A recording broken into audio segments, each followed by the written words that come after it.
Hello mga les, yan, may bago tayong customer rito. Kimco AK na 550. Taga Angeles pa si sir. Pwede sir, boses po, no? Pwede naman. Pangalan sir, pwede po. Pangalan mo?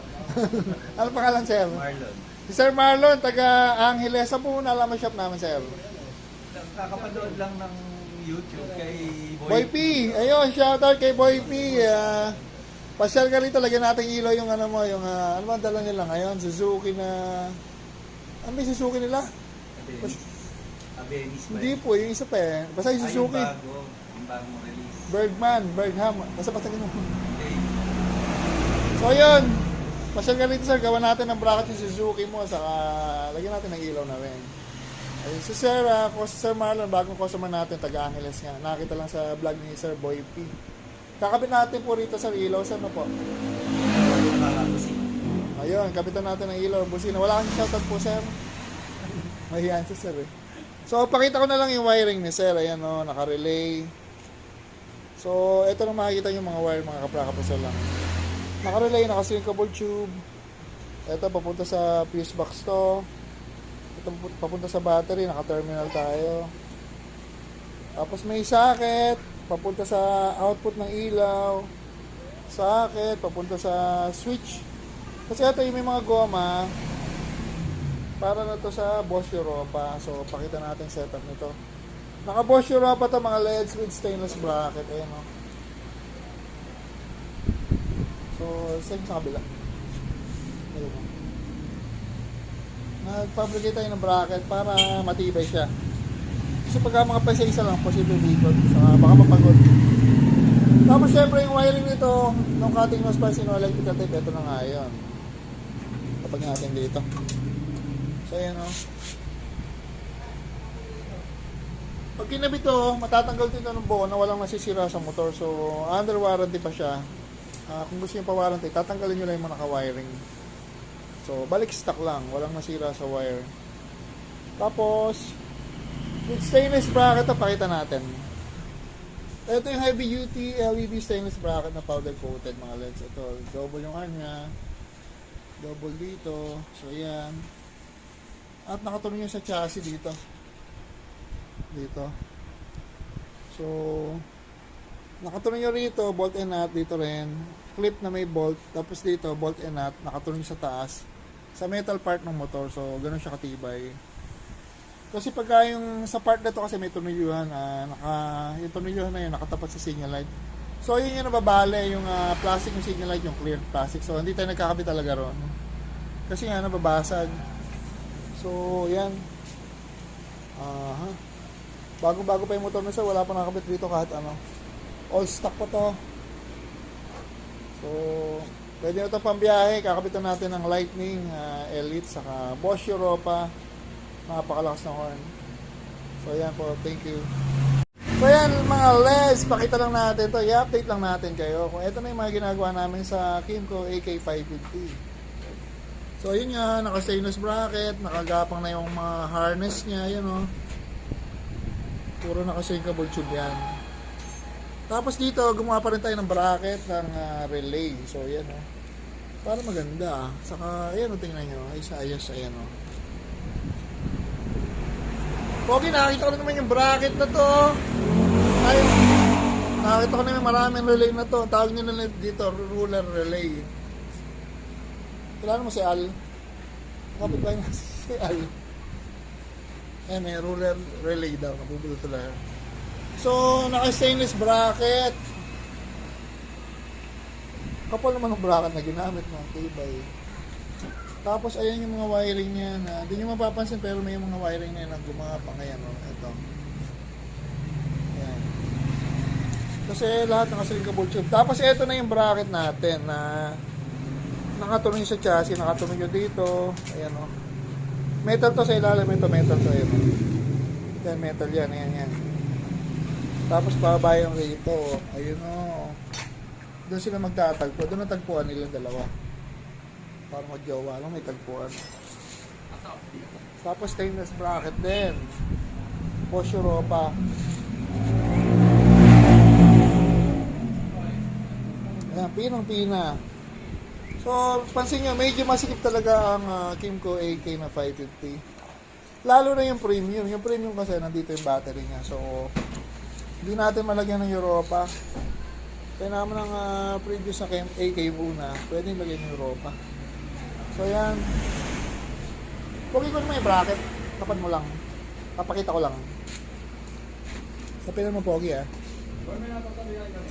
Papakita natin yung bracket paano ikabit dito. Patong mo lang, Pogi, para papakita natin kung saan sila magdidikit. So, yan. Dito yung mga LEDs. Ito, sinasabi ko. Kasi ito, may clip na may bolt. Same dito. Saka dito. Mga naka-clip. Ito yung sinasabi ko, hindi kami nagtutumilyo rito. Kasi nga, yung karugtong nito is yung plastic na clear na signal light. Yun yung malutong. Unlike nito, makukunat eh. So, pag dito tayo nagkabit, mababasag yung sa signal light. Yung mga ginawa natin last time, parehong basag na, left and right. So, kaya iwasan yung magtuminyo rito yung karugtong ng signal light. So, yan. Dito sila magkikita. Siyempre, wala tayong kinat na wire dyan. Wala nang cutting na spicy ng electrical tape. Wala kayong makita ng electrical tape kasi hindi kami nag-electrical tape talaga. So, yan mga LEDs. Another video, finish na to. Thank you.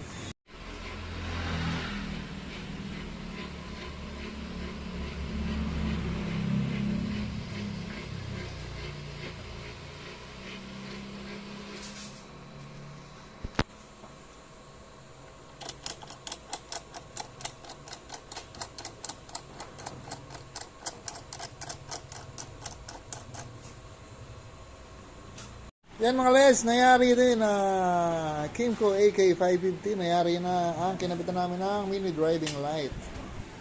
Ang kinabit namin Lightning Elite 60 watts with 1 year warranty. Tapos yung bracket niya na yan, oh. Nakatumilyo yan sa chassis.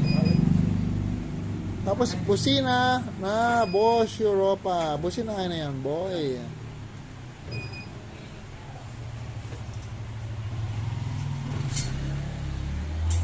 At in-start pa po. Ayan, ang ilaw niya. Nagpa-passing yan mga LEDs. Passing nga Pogi. Ayun o. Kasi sinabay natin yung sa high and low. Tapos may on-off na switch. So, pagka ganyang setup, mas accessible sa thumb nyo yung high and low ng mini driving light. Tapos higpitan na lang konti. Ayan o.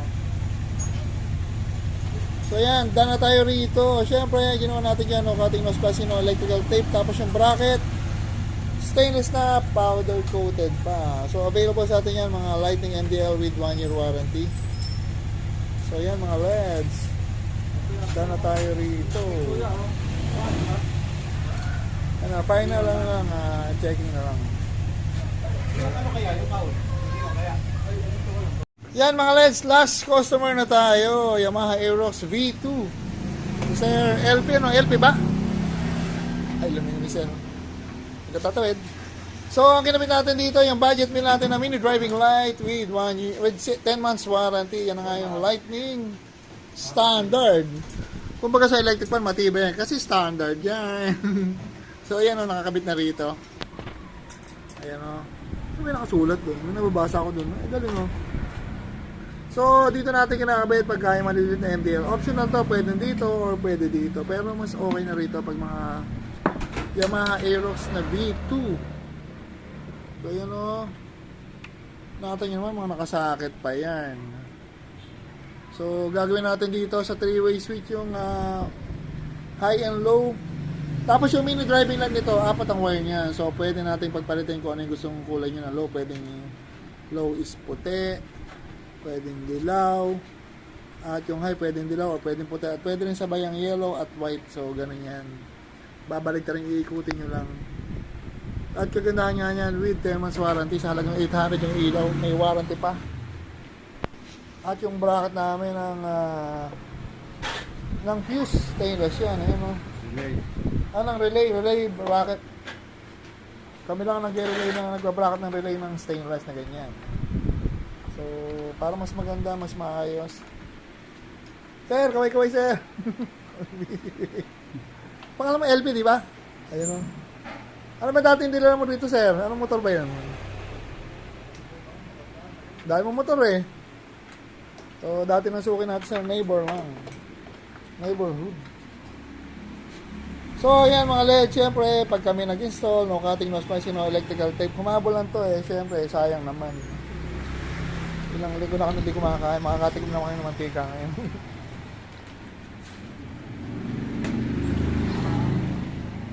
Tomorrow Sunday, open kami mga LEDs. Punta lang kayo rito. Lagi tayong open. So, mangyayari yan pag nag-high and low sa switch, makakokontrol yun. Ano, napakabilis lang. Parang nagkabit lang ng busin eh. Payarin, oh. Oh. Yan. Kailangan yung mga relay. Yan. Ayan, sa relay pala, makikita nyo nag-high and low. Ayan, parang disco light lang, oh. So, ganun kami. Gumagamit kami ng ruler relay. Sabi nga ni Al. Ayan, shoutout kay Al.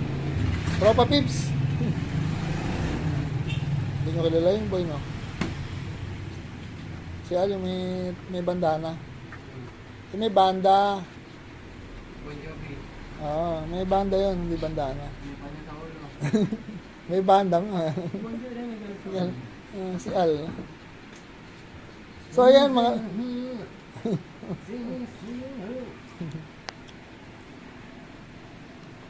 So, ayan mga guys, avail yun na to mga low budget meal natin na MDL. Sa lagang 2,500, package na po yan. Kasama na rin yung MDL, yung Lightning Standard, at kasama na rin yung stainless bracket ng... ito, stainless bracket na to. Ayan. Ayan, o. Tapos kasama na rin yung... Ano ba? Kasama na rin yung switch. Tapos, syempre yung labor. At kagandahan nun, with 10 months warranty. So, kung di-divide mo yung 800 divided by 10 months, 100 lang sa buwan. Napakatipid naman yun. So, isang araw magkano lang yun. Hindi ko na alam tuusin. So, yan mga legs. Ganda pa ng blue pag nailawan. Mamaya, matetesting natin sa medyo madilim. Kasi medyo paggabi na. So, ayan, time check tayo. 6:01. September 9. It's Saturday. So, ayan mga Reds. Thank you. So, ayan mga Reds. Natapos din. Yamaha Aerox V2 5.0. Napakaliwanag yung ilaw na yan. No? Tingnan nyo naman. No? 800 lang yung ilaw niya. 2,500 package na maliwanag. Pa-high and low pogi. You know? So yan, all in na yan, 2.5 lang. Sir, thank you sir, okay na ba sir? At tatanggalin namin yung motor namin, nakahambalan. So yan, Lightning Standard with 10 months warranty. Tapos ko lang 1 minute.